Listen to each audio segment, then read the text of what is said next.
Good afternoon, everybody. Thank you for being here today. We are going to get to my remarks and Q&A as always, but I do have the FBI director with me here, Kash Patel. You all know him well, and he's here to provide an update for you all with respect to China. As you know, President Trump had a very successful meeting on his trip to Asia with President Xi, where they discussed the need for China to crack down on fentanyl production and distribution, which ultimately makes its way here to the United States of America. And the FBI director recently traveled to China following President Trump's meeting to meet with his counterpart in Beijing. And he has a really positive announcement for the American people to share. So the president wanted me to bring the FBI director out to share that with all of you today. So Kash, please, thank you for being here. Thanks, Caroline. As Caroline mentioned, we have some tremendous news thanks to President Donald J. Trump once again for the American people. As soon as the President of the United States took office, he issued a mandate to rid America of the scourge that is fentanyl, a drug that has killed hundreds of thousands of Americans. Thanks to his leadership and direct engagements with China, we set up a framework to execute that mission 8 months ago. Attorney General Bondi immediately thereafter took steps to engage her counterpart in China at the Ministry of Public Security. Pursuant to their direct discussions, as the FBI director designated to run counterpoint on this, along with the Secretary of State Rubio and Ambassador Perdue and the team here at the White House, we set forward a path to implement the policy needed to crush the plague of fentanyl. Deputy Attorney General Blanche and our teams have been hard at work ever since, ultimately culminating in my trip to Beijing last week. This was only possible due to President Trump's historic engagement with President Xi just a few short weeks ago that set the stage for today's announcement. At that meeting, the leaders reached an agreement. But just to put this in frame for the American people, a reminder here that nearly 100,000 people died of fentanyl overdoses just last year alone. Here, this year, under this president, the FBI has seized 1,900 kilograms of fentanyl so far. That is a 31% increase from the same time period last year. To put it in perspective, that's enough fentanyl to kill 127 million Americans. Fentanyl precursors are what makes up fentanyl. While we, the interagency, the Department of Justice, have been fighting hard to seize and stop drug traffickers, we must attack fentanyl precursors, the ingredients necessary to make this lethal drug. That was the sole purpose of my trip to China, to eliminate these precursors. And if successful, we would suffocate the drug trafficking organization's ability to manufacture fentanyl in places like Mexico. This was the first time an FBI director has been to China in over a decade and received the audience with his counterpart to address this matter directly. And again, thanks to President Trump's direct engagement with President Xi, the government of China committed fully to my engagement there on the ground in Beijing at a level never seen before. While at Ministry of Public Security headquarters, I met with my counterpart at MPS, where the Chinese government agreed on a plan to stop fentanyl precursors. What does that mean? The People's Republic of China has fully designated and listed all 13 precursors utilized to make fentanyl. Furthermore, they have agreed to control 7 chemical subsidiaries that are also utilized to produce this lethal drug. Effective immediately, essentially, President Trump has shut off the pipeline that creates fentanyl that kills tens of thousands of Americans. These substances are now banned, and they will no longer be utilized by the Mexican drug trafficking organizations or any other DTOs around the world to make this drug. This historic achievement has saved tens of thousands of lives. This historic achievement would not have been possible without the tremendous team of President Trump, the Attorney General, the Department of Justice, the Federal Bureau of Investigation, and Ambassador Perdue in China, whose ground-level engagements were imperative to achieving this result. This is yet another example of how President Trump defends the American people, provides security for the American people, and puts the American people first. This is a historic first-in-its-kind achievement by any president to stop the scourge of fentanyl, and it should be championed by every single American. This achievement will save lives. We are thankful for President Trump's steadfast leadership, and this FBI will fearlessly follow in his footsteps to ensure that this mission of safeguarding the American public is achieved every single day. Thank you. Thanks, Caroline. Thank you so much. Appreciate it. Okay. Thank you again, Director Patel. Before we get going, I do have one quick scheduling announcement. Tomorrow, President Trump will be joined by the First Lady in the East Room for an executive order signing aimed at expanding opportunities for education, career development, housing, and other resources for young people transitioning from foster care to adulthood. This is part of the First Lady's Fostering the Future efforts, which are a Be Best initiative. In other news, the Democrats dragged on the government shutdown for 43 days, the longest shutdown in U.S. history. But tonight, thanks to Republicans, the White House is very hopeful that this shutdown is going to come to an end. The damage caused by the Democrats with this reckless government shutdown cannot be forgotten. It is entirely the fault of the Democrat Party. Just look at the vote count. Hundreds of thousands of federal employees have missed their paychecks. Tens of billions in wages and benefits were withheld, impacting vulnerable families. Millions of low-income Americans missed their SNAP benefits. Nearly 20,000 flights at airports across the country were delayed due to staffing shortages, causing Americans to miss family events, vacations, and work obligations. According to Airlines for America, an estimated 5.2 million travelers have had their flights disrupted over the course of the Democrat shutdown. And our economy has lost billions and billions of dollars in economic activity over the course of this shutdown, hurting consumer sentiment and crushing the travel and hospitality industries. According to a CBO estimate, the Democrat shutdown could end up decreasing fourth quarter economic growth by 2 whole percentage points. The Democrat shutdown made it extraordinarily difficult for economists, investors, and policymakers at the Federal Reserve to receive critical government data. The Democrats may have permanently damaged the federal statistical system, with October CPI and jobs reports likely never being released. And all of that economic data released will be permanently impaired, leaving our policymakers at the Fed flying blind at a critical period. It's hard to recap all of this without asking a simple question: why? Why have the Democrats put the American people through this pain for 43 days in a row? And it feels like Groundhog Day being up here again talking about this Democrat shutdown. And the answer to that question is pure partisan politics. They started this shutdown with a ridiculous demand to force taxpayer-funded healthcare benefits to illegal aliens who broke into our country. Even after it was clear President Trump and Republicans would never force American taxpayers to pay for free health care for illegals. In fact, President Trump's One Big Beautiful Bill fixed that problem. The Democrats kept dragging this reckless government shutdown on for weeks longer to boost their turnout in an election, perhaps one might guess. That's because the Democrats are totally captured by their far left-wing base, who only care about attacking President Trump, even if it means hurting innocent Americans in our country. The Democrats' weakness and their unwillingness to buck the fringe members of their party dragged this harmful shutdown on for 7 weeks and inflicted massive pain onto the American public. But let's be clear, the clean CR being voted on today in the House of Representatives that will lead to the reopening of the federal government is what President Trump and Republicans have supported from day one. Our troops, air traffic controllers, and federal employees will be back to receiving their regular paychecks. Families in need will get back to receiving their food purchasing assistance, and the people's government will soon be back open for business. President Trump looks forward to finally ending this devastating Democrat shutdown with his signature, and we hope that signing will take place later tonight. On another matter, I want to address the affordability issue that's received a great deal of media attention this past week, which is ironic because it didn't receive that much attention when Joe Biden was here and inflation was at a record high 9%, the worst inflation crisis in modern American history. And President Trump won a landslide election in part to address the affordability issues created by Joe Biden and the Democrats. And that's exactly what President Trump has done since day one of his administration. Since the first day in office and every day since, the Trump administration has taken aggressive action to fix the Biden-created cost of living issues.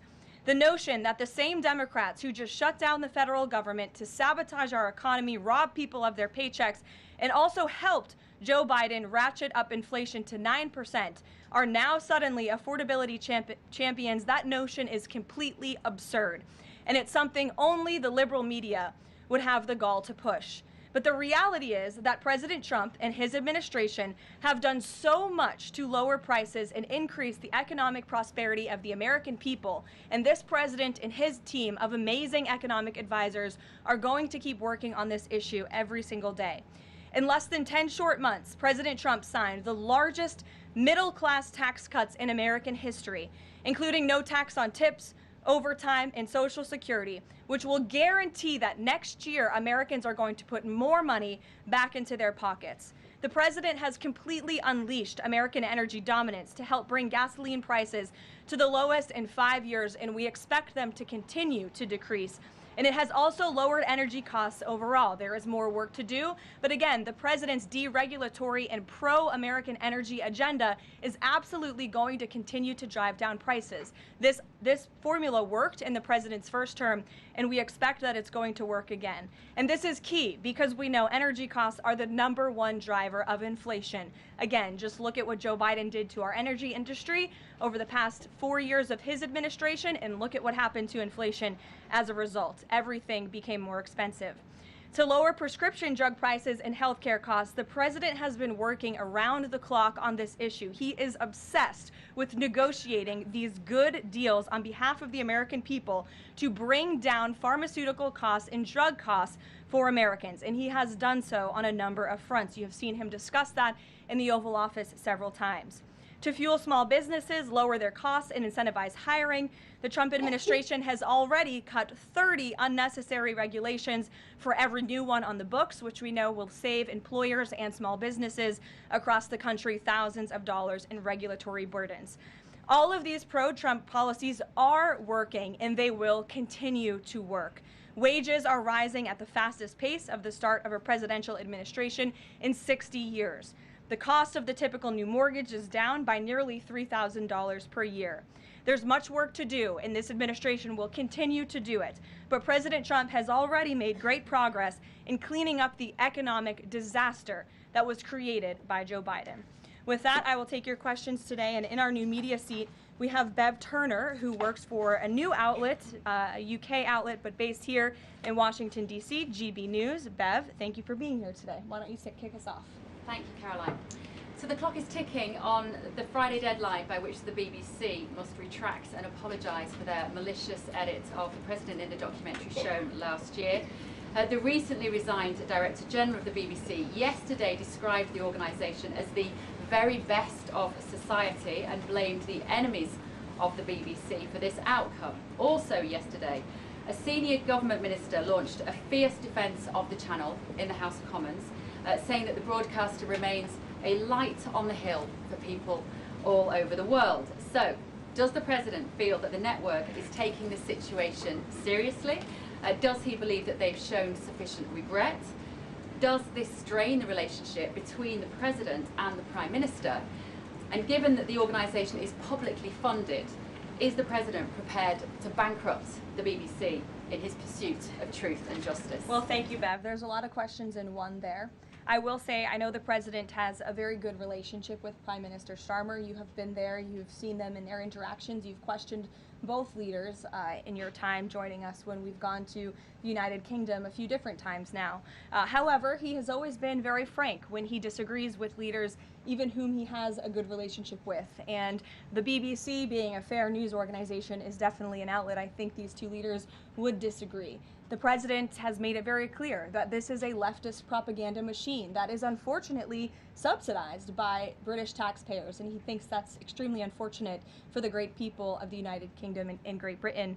And I think that the president was deeply concerned by the editing, the purposeful and dishonest editing of his speech that was so clearly fake news, and he rightfully dubbed that term many years ago, and this is a classic example of that. We see it in the United States all the time. We see it now in the United Kingdom. As you know, the president's external legal counsel has filed a lawsuit against the BBC.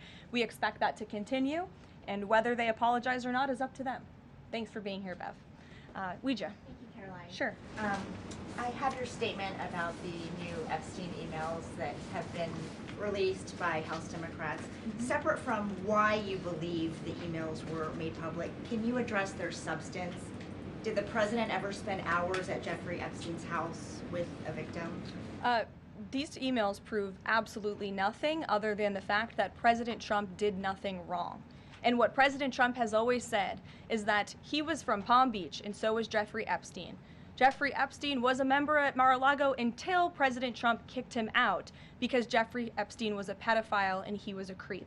And this email you refer to with the name of a victim that was unredacted now and has since been reported on in this room, so I will go ahead and say it, Virginia Giuffre. And it was CBS's own reporting, Ouija, that recently wrote that Miss Giuffre maintained, and God rest her soul, that she maintained that there was nothing inappropriate she ever witnessed, that President Trump was always extremely professional and friendly to her. And so I think it's a question worth asking the Democrat Party, and you should all go ask them after this briefing, of why they chose to redact that name of a victim who has already publicly made statements about her relationship with Jeffrey Epstein and is unfortunately no longer with us. Mary. Thank you, Caroline. Two questions on this. In the interest of transparency, why not just go ahead, release the full files on Epstein, get this all over with? This administration has done more with respect to transparency when it comes to Jeffrey Epstein than any administration ever. In fact, this administration, the Department of Justice, has turned over tens of thousands of documents to the American people. We are cooperating and showing support for the House Oversight Committee. That's part of the reason you are seeing these documents that were released today, because of the House Oversight Committee's and Republicans' efforts to get these out to the public. This administration also moved, the Department of Justice also moved to unseal grand jury testimony, which we know, unfortunately, a judge declined those requests. So this administration has done more than any, and it just shows how this is truly a manufactured hoax by the Democrat Party. For now, they're talking about it all of a sudden because President Trump is in the Oval Office. But when Joe Biden was sitting in there, the Democrats never brought this up. This wasn't an issue that they cared about because they actually don't care about the victims in these cases. They care about trying to score political points against President Trump, as we have, of course, seen with this government shutdown. And this entire thing, again, it's not a coincidence to the American people at home. There are no coincidences in Washington, D.C. And it is not a coincidence that the Democrats leaked these emails to the fake news this morning ahead of Republicans reopening the government. This is another distraction campaign by the Democrat and the liberal media, and it's why I'm being asked questions about Epstein instead of the government reopening because of Republicans and President Trump. But given your Reagan. interest in transparency, Caroline, why are White House officials then meeting with Representative Boebert in an effort to try and get her to not sign this petition calling for the release of the files? Doesn't it show transparency that members of the Trump administration are willing to brief members of Congress whenever they please? Doesn't that show our level of transparency? Doesn't that show the level of transparency when we are willing to sit down with members of Congress and address their concerns? That's a defining factor of transparency, having discussions with members of Congress about various issues. And I'm not going to detail conversations that took place in the Situation Room in the press briefing room. Reagan. I have a question about the government shutdown. Thank you. The Middle East. I'm glad someone does. First, on the government shutdown, the shutdown deal reverses the administration's regs, and it also prohibits more from happening until the end of January. I'm wondering if the president had input on this element of the deal, and if he's at all disappointed that's going to reverse the downsizing of federal government that they did during the shutdown. I mean, look, I think it's about 6,000 workers total. When you look at that in comparison to the reduction in the federal workforce that this administration has done since January to get rid of the waste, the fraud, the abuse, and to reduce the size of our federal bureaucracy, we've done a lot of great work on that front, and we will continue to. But obviously, the president's main priority was to reopen the federal government and get people back to work, and that's what this deal accomplishes. Line, there's been reports in Israeli media that the U.S. is considering building a temporary military base on the Gaza border. Can you confirm these reports? So I had a conversation directly with the reporter who wrote this article, and this article was based on a single piece of paper, an inquiry that somebody in the Department of Navy made about an idea that may happen in the future. And this reporter deemed that as an official plan and ran with a story that the United States is looking into it. I checked with the highest levels of the United States federal government. This is not something the United States is interested in being engaged in. It's not something we are currently involved in right now that we will be funding. And the president has been very clear he doesn't want to see boots on the ground with respect to what's happening in the Middle East. We've made great peace. We've made great progress with the peace plan in Gaza, and we want to continue to see that move forward. But I put a comment in that story for a reason. And sometimes we see reporters take a piece of paper like this and just deem it as official policy, and sometimes that misleads people a little bit. Sure. There's been a question about UK intelligence sharing regarding the drunk interdictions involving Venezuelan boats. How will that affect the U.S. military operation? There's been a lot of discussion about the high caliber of the intelligence that has been provided before any of these military actions have taken place. I've seen that report. Oh, hello. I've seen that report. I'm familiar with the reporting, but we don't comment on intelligence matters, classified intelligence matters, as you know. As for the Trump administration's position on our narco-terrorist campaign in the Caribbean, it is going to continue, and the president has made it very clear he's not going to allow terrorists to bring illegal drugs that kill American citizens into our great country. Sure, John. I'll go to John and then Zolan. Go ahead. Thank you so much. Trump has talked about sending out $2,000 checks to U.S. citizens. Earlier this year, he also talked about sending a Doge dividend. That didn't materialize. Should U.S. Citizens expect the $2,000 proposal? Is the White House committed to making that happen? The White House is committed to making that happen, yes, and we are currently exploring all legal options to get that done. I don't have a timeline for you or any further details, but I can confirm for you that the president made it clear he wants to make it happen, and so his team of economic advisors are looking into it, and when we have an update, we'll provide one. Zolan. You said at the top that one of the costs of the government shutdown was that people missed their SNAP benefits. Can you explain then why the administration went to court to fight the funding of food stamps and SNAP benefits? So recipients missed their SNAP benefits because the Democrats shut the government down, and they forced the administration to tap into a contingency fund that did not even fund the full entirety of this program. And so then you had an unhinged judge who was trying to dictate from the bench what the executive branch has to pay for and where that money has to come from. That is judicial overreach at its finest, and so that's why the administration pushed back on that. We can't have the judicial branch telling the executive branch that we need to rob the Children Nutrition Fund, which is what this judge was trying to do, to pay for SNAP benefits. That's completely inappropriate and it's unconstitutional, and we've been proven right with that legal argument. But now the good news is, again, thanks to Republicans and in several hours President Trump, the government is going to be reopened, and SNAP recipients are going to receive their full benefits, which is what President Trump has always wanted to do. Stephen. Why also did you need the judicial process for that? I mean, during this shutdown, didn't the administration have a responsibility to tap into any of those reserves to ensure that essentially poor people could rely on? We did tap into it. We did tap into the contingency fund. And then the judge told us, no, you have to get more money from a children's nutrition fund. And we felt that was judicial overreach. You shouldn't tell the president which fund he has to rob because the Democrats are holding the country hostage by shutting down the federal government. Stephen, go ahead. Well, if the president is considering a pardon for Ghislaine Maxwell? Again, he's answered this repeatedly. It's not something he's talking about or even thinking about at this moment in time. I can assure you of that. Stephen. Caroline, I've got two questions about New York for you. Sure. First, you always do. Mayor-elect, on brand for the New York Post. Mayor-elect Mamdani, he said that he plans to reach out to President Trump and that, quote, this is a relationship that would be critical. Does the White House have a response to this planned outreach?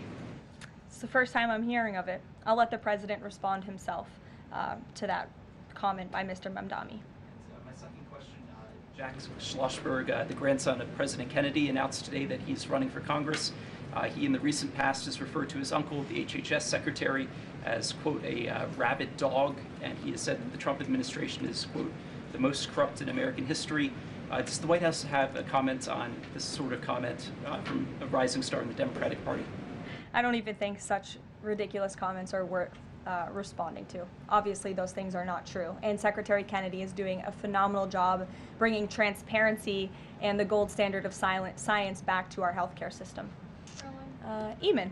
Thank you, Caroline. The president's hosting a number of Wall Street CEOs for dinner tonight here at the White House. Can you give us the names of the CEOs who are going to be here and give us a sense of what the president's message to Wall Street is going to be tonight? I don't have a full list for you in front of me, Eamon. I know you've reported on some names, and we've helped you navigate whether those names were truthful or false. But I know the president actually plans to bring some of you into the dinner tonight, so you'll see for yourself in several hours if that's okay with you. And there's been some reporting that the White House is frustrated with Bill Pulte and the rollout of this proposal for a 50-year mortgage. Can you tell us if the White House is frustrated with that rollout and if the White House still supports the idea of a 50-year mortgage for Americans? This is a proposal that the president himself has commented on. I would defer you to the president's statements, and it's something that the administration is discussing and seriously looking into. Sure. Thanks, Molly. Danny, and then go ahead. Thank you. Some Democratic members of Congress have invited Britain's former Prince Andrew to testify on the Epstein scandal. I was just wondering if President Trump thinks that former Prince Andrew should indeed come and testify to Congress on that. I haven't spoken to him about that specific matter, but I can ask him and get back to you.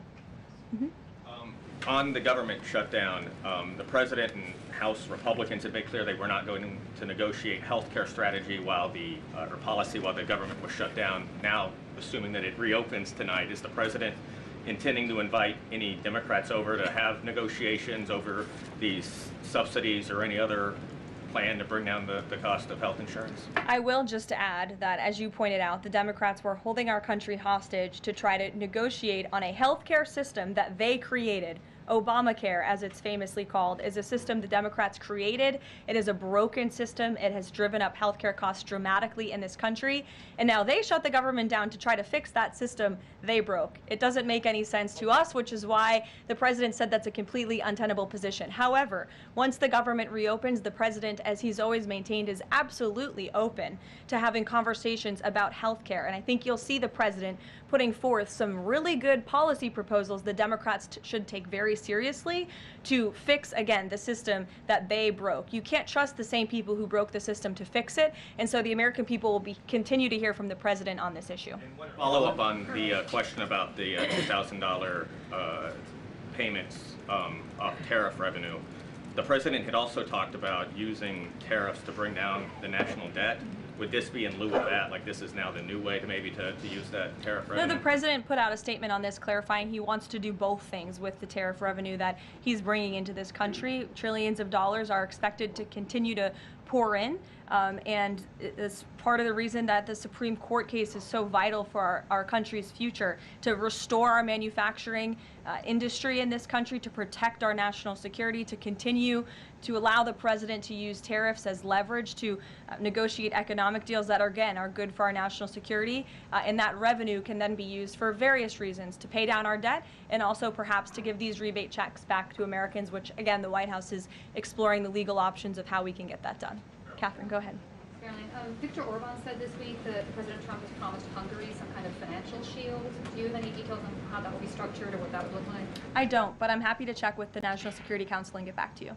One more. You recently said you'd check with President Trump about why he needs to get an MRI on his recent trip to Walter Reed. Do you have any more detail on that? I do, and I'm glad you asked. As stated in the memo provided on October 10th, President Trump received advanced imaging at Walter Reed Medical Center as part of his routine physical examination. The full results were reviewed by attending radiologists and consultants, and all agreed that President Trump remains in exceptional physical health, which I know all of you will see with your own eyes later this evening when he opens up his dinner to the press, and perhaps you will see him when he signs the bill to reopen the federal government. So stay tuned on plans for that. Thank you, everyone.